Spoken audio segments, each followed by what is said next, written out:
Iran మళ్ళీ ఒక రకంగా చెప్పాలంటే అమెరికా ఓటమి చెందలేదు.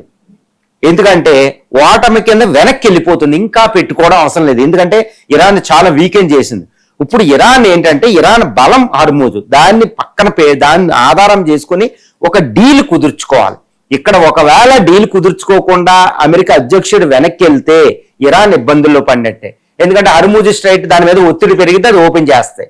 కాబట్టి మళ్ళీ అమెరికా ఇజ్రాయెల్ మంచి సమయం చూసుకుని మళ్ళీ అటాక్ చేస్తాయి.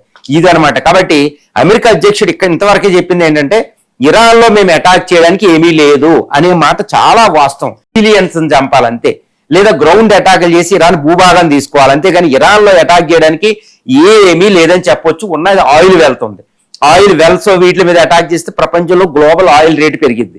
కాబట్టి అది అమెరికా బాధ్యత కాదు. ఇరాన్ లో ప్రభుత్వం మార్చడానికి వచ్చిన లక్ష్యాన్ని అమెరికా ఇక విరమించేసుకుని వెనక్కి వెళ్తుంది. కాబట్టి నేను ఓటమిగా చెప్తాను. ఎందుకంటే ఇరాన్ మీద ఏ లక్ష్యంతో అయితే